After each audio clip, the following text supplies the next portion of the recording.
अल्हम्दुलिल्लाहि रब्बिल आलमीन वस्सलातु वस्सलामु अला सय्यिदिल मुरसलीन अम्मा बाद आऊज़ु बिल्लाहि मिनश शैतानिर रजीम बिस्मिल्लाहिर रहमानिर रहीम।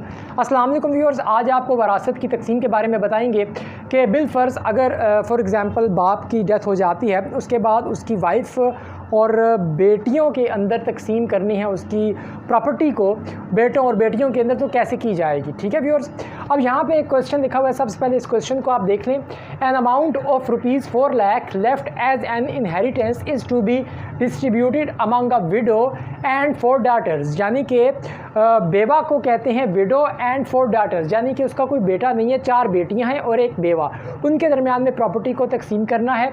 Work out the share of each, यानी हर एक का हिस्सा मालूम करें। सबसे पहले हमने लिखना है टोटल अमाउंट कितनी है जी, 4 लाख रुपए लिख दिया। शेयर ऑफ विडो, विडो कहते हैं व्यूअर्स बेवा को, ठीक है हो गया।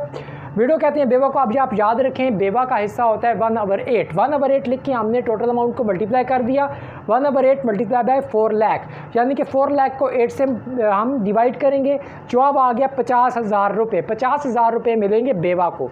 4 लाख में से 50,000 रुपये मिलेंगे बेवा को। अब बेटियों को कितने मिलेंगे? बेटियों का व्यूअर्स हम जो रेशो निकालेंगे, अच्छा सबसे पहले रिमेनिंग अमाउंट निकाल लेते हैं, यानी कि 50,000 निकाल लेते हैं 4 लाख में से। रिमेनिंग अमाउंट बचेगी 4 लाख माइनस 50,000, जब निकालेंगे पीछे बच गया 3,50,000 रुपये। अब 3,50,000 रुपये डिवाइड होंगे 4 बेटियों में, ठीक हो गया व्यूअर्स। रेशो बिटवीन डाटर्स, 4 बेटियां हैं तो चारों को जो रेशो आएगी 1:1:1:1 आएगी। जब बेटा होता है तो बेटे की होती है 2, बेटे की जगह पे 2 लिखा जाता है, क्योंकि इस केस में कोई बेटा नहीं। प्रीवियस एग्जांपल जो आपको मैंने करवाई थी उसमें बेटा था, ठीक है व्यूअर्स। ठीक है व्यूअर्स, अब यहाँ पे चारों बेटियां हैं तो यहाँ भी 1 आएगा, यहाँ भी 1 आएगा, यहाँ भी 1 आएगा, यहाँ भी 1 आएगा। फॉर एग्जाम्पल कोई बेटा होता तो उसकी जगह पे 2 आ जाता। अब सम ऑफ रेशो किया जाएगा 1 + 1 + 1 + 1 4 हो गया, ठीक हो गया व्यूअर्स। अब हम एक बेटी का हिस्सा निकालेंगे, जो एक बेटी का होगा वही चारों बेटियों का होगा, ठीक है ना। अब यहाँ पे मैंने लिखा शेयर ऑफ ईच डाटर 1/4, क्योंकि टोटल इधर 4 आया है। Sum of ratio 4 1/4 multiply by remaining amount 3,50,000। अब 3,50,000 को 4 से डिवाइड किया, ये जवाब आ गया। क्या जवाब आ गया व्यूअर्स? 87,500।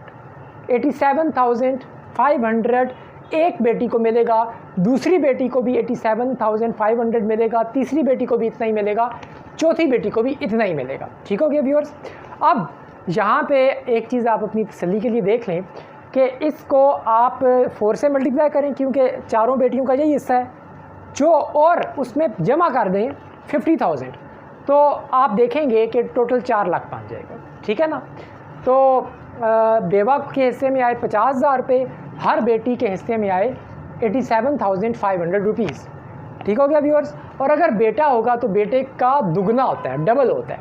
आप इसको डबल कर लें तो वो बेटे को मिलेगा, लेकिन उससे पहले यहाँ पे रेशो लिखनी पड़ेगी। पहले बेटे की जगह पे फॉर एग्जांपल यहाँ पे एक बेटा भी होता तो यहाँ पे हम 2 लिखते थे, ठीक है व्यूअर्स। फिर वो सम में भी, सम ऑफ रेशो में भी चेंज हो जाता।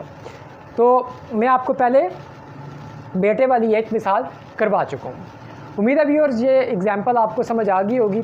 Thanks for watching of this video. खुदा हाफिज़।